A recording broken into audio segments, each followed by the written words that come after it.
বিসমিল্লাহির রহমানির রহিম। আসসালামু আলাইকুম রহমতুল্লাহ। আজকে আপনাদের দেখাবো কিভাবে আপনি আমাদের পিসি হেল্প সেন্টার pd.com-এ রেজিস্ট্রেশন করবেন। রেজিস্ট্রেশন করলে সুবিধা কি আর রেজিস্ট্রেশন ছাড়া সুবিধা কি, এটা একটু জানা দরকার। এজন্য এটা নিয়ে একটু আলোচনা করব। প্রথমত, রেজিস্ট্রেশন ছাড়া শুধু আপনি এই ওয়েবসাইটটি ভিজিট করতে পারবেন এবং বিভিন্ন পোস্ট দেখতে পারবেন, বিভিন্ন লেখা পড়তে পারবেন।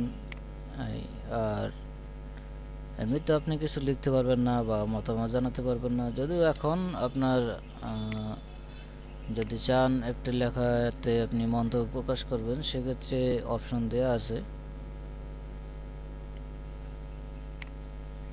আপনি এই নিচে গিয়ে এখানে আপনার নাম, আপনার ইমেল নাম্বার, আপনার যদি ওয়েবসাইট থাকে সেক্ষেত্রে দিতে পারেন, না থাকলে সমস্যা নেই। এরপরে এখানে একটা ক্যাপচা থাকে, সেটি আপনি লিখবেন। 7 থেকে 4 গেলে কত থাকে? 3। এবার আপনার মতামত লিখে অ্যাড কমেন্টে দিবেন, তাহলে আপনি মন্তব্য প্রকাশ করতে পারবেন। কিন্তু যদি এই ওয়েবসাইটে যদি আপনার একটি অ্যাকাউন্ট থাকে, সেক্ষেত্রে আপনি মতামত প্রকাশ করতে পারবেন। অন্যের লেখাটি আপনি দেখতে পারবেন আর কি। অ্যাকাউন্ট ছাড়া যা যা করা সম্ভব, অ্যাকাউন্ট থাকলেও তাই করা সম্ভব, কিন্তু অ্যাকাউন্ট থাকলে আরও সম্ভব হচ্ছে আপনি নিজেও একটি লেখা লিখতে পারবেন, তারপরে আপনার মতামত প্রকাশ করতে পারবেন।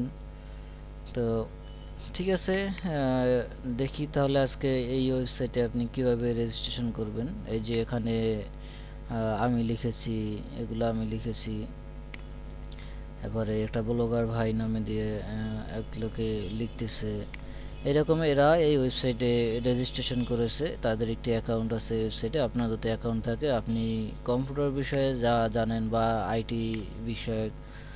আইটি সেক্টরে যে সকল তথ্য জানেন, এগুলো নিয়ে আপনি চাইলে এভাবে একটা লিখতে পারবেন।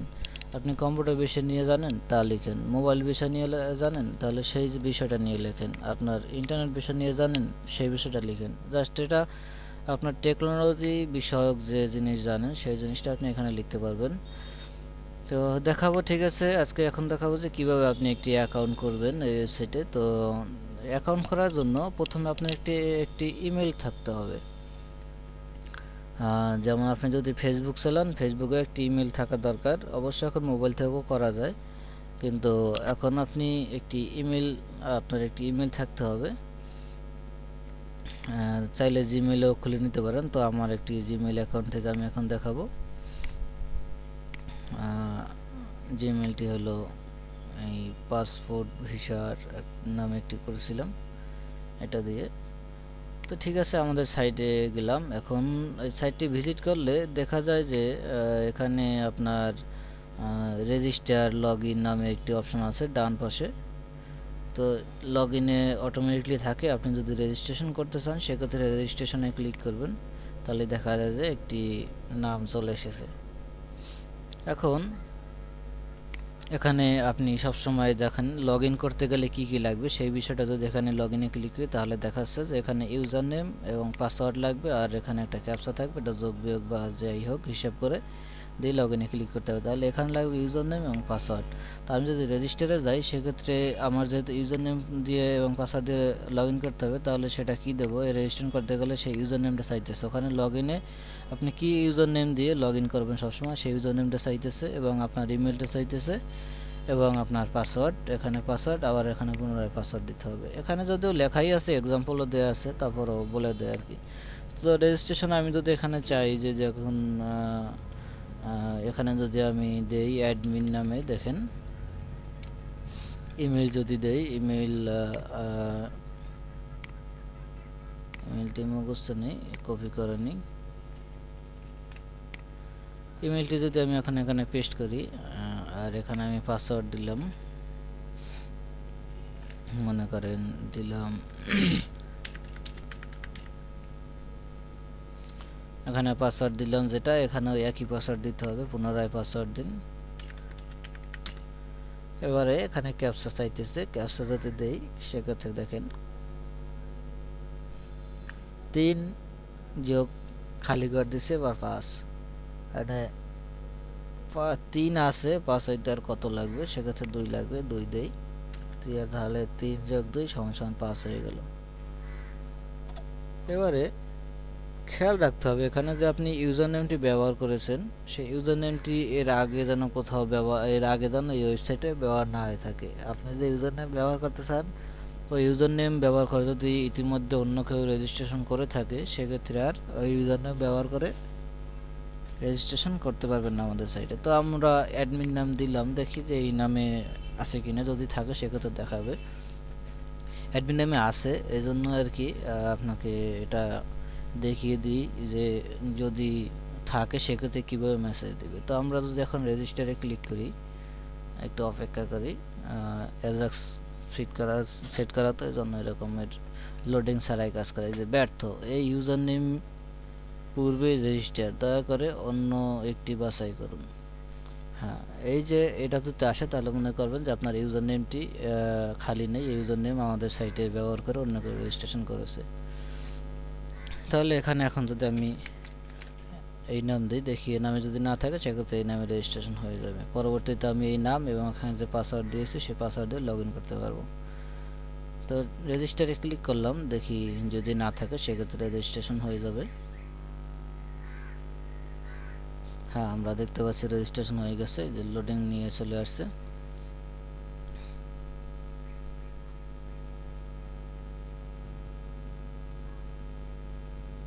হ্যাঁ, রেজিস্ট্রেশন হয়ে গেছে। স্বাগতম বাসার, আপনি লগ ইন করেছেন। লগ ইন করার পর থেকে 0টি নতুন পোস্ট এবং 0টি নতুন মন্তব্য কার্যকলাপ, এখানে আপনি যদি কোনো পোস্ট করেন সেই পোস্টগুলো দেখতে পাবেন, আবার আপনাকে যদি কোনো মন্তব্য করেন সেই মন্তব্যগুলো দেখতে পাবেন। আর তথ্য দিয়ে গেলে আপনার দেখতে পাবেন যে আপনি 1257 নম্বর আইডি আপনার, এবং প্রথম এখানে যুক্ত হয়েছেন, আপনার রেজিস্ট্রেশনের তারিখ এবং সময় দেখাবে, আপনার পোস্টের সংখ্যা, আপনার মন্তব্য সংখ্যা, আপনার লেভেল, আপনি এসে কত নম্বর লেভেলে আছেন, এবার আপনার ফিট, আপনার মন্তব্য ফিট, এটা আপনার প্রয়োজন হয় না সাধারণত। এবারে আমরা একটু ইমেলটা চেক করে দেখি ইমেলে কিছু আসছে কিনা। হ্যাঁ, ইমেলে আমরা দেখতে পাচ্ছি একটা মেইল আসছে, যে এখানে যদি আমি ক্লিক করি সেক্ষেত্রে একটি এই যে ওয়ার্ডপ্রেস নামে আসছে, পিসি হেল্প সেন্টার বাংলাদেশ, আপনার ইউজার নেম এবং পাসওয়ার্ড। এখন যদি আমি ক্লিক করে মেইলটা ওপেন করি সেক্ষেত্রে দেখাচ্ছে যে আমার ইউজার নেম এটা, পাসওয়ার্ড এটা, এবং আমি যদি চাই যে এখানে এখান থেকে লগ ইন করতে পারবো, এখানে ক্লিক করে। তো এখন আমি যদি এটা লগ আউট করি,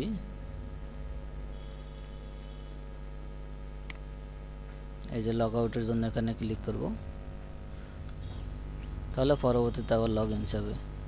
এখন দেখুন যে যদি আমাদের সাইটটি ভিজিট করেন সেক্ষেত্রে এখানে যে রেজিস্টার লগ ইন, কিন্তু আপনার তো একবার রেজিস্টার হয়ে গেছে, এখন আর বারবার রেজিস্টার করতে হবে না। আপনার এই নাম এবং পাসওয়ার্ড দিয়ে লগ ইন করতে হবে না। এই ইউজার নেমটি দিবেন এখানে ইউজার নেমের জায়গায়, এবং পাসওয়ার্ডটি দিবেন পাসওয়ার্ডের জায়গায়, 1 2 3 4 5 6, পাসওয়ার্ডের জায়গায় দিবেন। এবারে আবার এই একটি ক্যাপচা আছে, 9 - 8 দিলে সমান 1 হবে, 9 থেকে 8 গেলে 1 থাকে। তো এখন যদি আমি লগ ইনে ক্লিক করি সেক্ষেত্রে আবার লগ ইন হবে।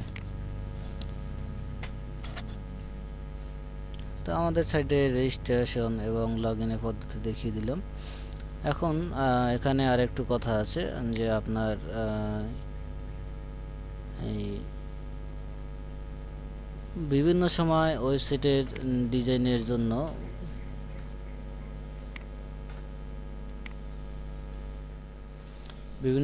ওয়েবসাইটের ডিজাইনের ভিত্তিতে এরকম রেজিস্ট্রেশন ফর্ম পরিবর্তন করা হয়ে থাকে। তো যদি এরকম কোনো ফর্ম না পান সেক্ষেত্রে আপনি কীভাবে রেজিস্ট্রেশন করবেন আমাদের সাইটে সেটা একবার দেখানো দরকার।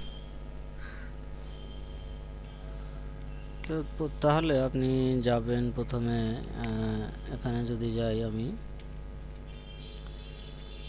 অ্যাড্রেস বারে যদি এটি আপনি লেখেন যে pchelpcenterbd.com/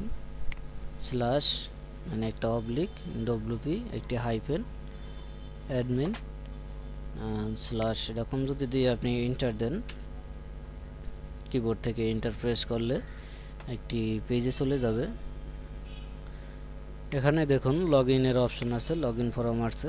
যদি এটা করবেন, যদি আপনি সেই ফর্মটি আপনাদের ওয়েবসাইটে না দেখতে পান কখনো, কারণ হলো যে বিভিন্ন সময় ওয়েবসাইটে বিভিন্ন ডিজাইন পরিবর্তনের কারণে ওই অপশনটি পরিবর্তন করা হয়। তো টিউটোরিয়ালটি আর কি ওয়েবসাইটে যখন আরও আপডেট করা হবে তখন হয়তো ওটা নাও থাকতে পারে, কিন্তু এই লিঙ্কটা সবসময়ের জন্যই থাকবে। এজন্য দেখেন ডব্লিউপি অ্যাডমিন দিয়ে যদি এই ঠিকানায় যায় সেক্ষেত্রে এরকম একটি আসছে। এখন আপনি যদি চান লগ ইন করতে পারেন। তো আমরা এখন আবার রেজিস্ট্রেশন করব, কারণ ওই পদ্ধতিতে রেজিস্ট্রেশন যদি না পান সেক্ষেত্রে আপনি কীরকম করবেন সেটা দেখানোর জন্য আমরা আবার দ্বিতীয় পদ্ধতি দেখাচ্ছি। তো এরকম আসলে এখানে দেখেন যে নিবন্ধন করুন, নিচে একটি অপশন আছে। আমার মাউসের দিকে কার্সারের দিকে তাকান, মাউসের কার্সারের দিকে নিবন্ধন করুন। এখানে যদি আমি ক্লিক করি সেক্ষেত্রে আবার একটি আসবে, এই সাইটের জন্য নিবন্ধন করুন। এখন এখানে পাসওয়ার্ড আপনাকে দিতে হবে না, পাসওয়ার্ড আপনাকে ইমেইল পাঠানো হবে এই ফর্ম থেকে যদি আপনি রেজিস্ট্রেশন করেন। আপনি চাইলে এই লিঙ্কটি আপনি চাইলে টাইপ করে রাখতে পারেন, অথবা এই লিঙ্কটি আমাদের টিউটোরিয়ালে টেক্সট ফাইলে দেওয়া থাকবে, বা ইউটিউবে যদি দেখেন ইউটিউবের নিচে কমেন্ট বক্সে টিউটোরিয়ালের নিচে দেওয়া থাকবে। তো এখানে আমি আবার এই ইউজার নেমটি দিলাম এবং আবার সেই আমাদের ইমেইলটি দিব। এক নামে একবার রেজিস্ট্রেশন হলে কিন্তু আবার হয় না, পরবর্তীতে ওই নামে আর করতে পারবেন না, কারণ ওই নামটি ব্যবহার হয়ে গেছে। তো এখন এইমাত্র এই নামটি ব্যবহার করে আমি রেজিস্ট্রেশন করেছি, এখন আবার কেমন করে করতেছি, এটা হলো এজন্য যে আমি এটা রেজিস্ট্রেশন করার পর টিউটোরিয়াল বন্ধ করে এই আইডিটা আবার আমার অ্যাডমিন আইডি থেকে ডিলিট করে নিলাম। এই জন্য এখন যখন সাইডে আবার সার্চ দেবে দেখবে যে এই নামে কোনো ইউজার নেই, তখন আপনাকে রেজিস্ট্রেশন করে দেবে। তো এটা আপনার আর কি না জানলেও চলবে, অ্যাডমিন আইডির কাজ আর কি। এখন আমি আবার রেজিস্ট্রেশন করব। যদি এই ফর্ম থেকে আপনি রেজিস্ট্রেশন করেন সেক্ষেত্রে পদ্ধতি হলো এখানে আপনি ইউজার নেম দিবেন, এখানে ইমেল নাম্বার দিবেন, এখানে ক্যাপচাটি পূরণ করবেন 9-8, এটা 8 হবে কারণ এটা ইংলিশ সংখ্যা, থাকে 1। যদি ভুল হয় সেক্ষেত্রে আবার পূরণ করতে হবে, সমস্যা হবে না। তো নিবন্ধনকরণে যদি আমি ক্লিক করি, এখানে দেখেন লেখা আসছে নিবন্ধন সম্পন্ন হয়েছে, আপনার ইমেল চেক করুন। ঠিক আছে, আমাদের ইমেলটি যদি ইমেইলে আসি সেক্ষেত্রে আমরা দেখতে পাচ্ছি একটি ইমেল চলে এসেছে। এখানে আপনার ইউজার নেম এবং পাসওয়ার্ড নামে একটি আছে। তো আমাদের ইউজার নেমটি ঠিক আছে, আমরা যেটা দিয়েছি, এবং পাসওয়ার্ড আর কি আমাদের ওয়েবসাইটে ডিফল্টভাবে একটি দিয়ে দিয়েছে। আপনি চাইলে পরবর্তীতে পাসওয়ার্ডটি চেঞ্জ করতে পারবেন। পাসওয়ার্ডটি কপি করে এখানে পেস্ট করলাম। এবার 3 + 5 = 8 হয়। এবারে আমি চাইলে লগ ইন করতে পারবো। নিবন্ধন করুন থেকে চলে আসছে, এখন আর কি লগ ইনে চলে আসছে। আবার যদি আপনি চান যে আর কি খুঁজে না পান লগ ইন ফর্ম, সেক্ষেত্রে আবার যদি আপনি যান এরকমের ডব্লিউপি অ্যাডমিন, সেক্ষেত্রে প্রথমে যে ফর্মটা আসবে ওইটাই লগ ইন ফর্ম। এই যে এটাই লগ ইন ফর্ম প্রথমে যেটা আসছে। আর যদি আপনি আবার নিবন্ধন করতে চান সেক্ষেত্রে আবার নিবন্ধনকরণে ক্লিক করতে পারেন। আর যদি পাসওয়ার্ড ভুলে যান সেক্ষেত্রে আপনি পাসওয়ার্ড এখানে ক্লিক করে আপনি পাসওয়ার্ড নতুন করে নিতে পারেন, সেটা আমরা পরবর্তী টিউটোরিয়াল দেখাবো। তো ঠিক আছে, এখন এখানে যদি আমি লগ ইন করতে চাই সেক্ষেত্রে ইউজার নেম পাসওয়ার্ড কপি করাটা পেস্ট করলাম। এবারে 8 - 4 = 4 হবে প্রবেশ, তাহলে লগ ইন হয়ে যাবে।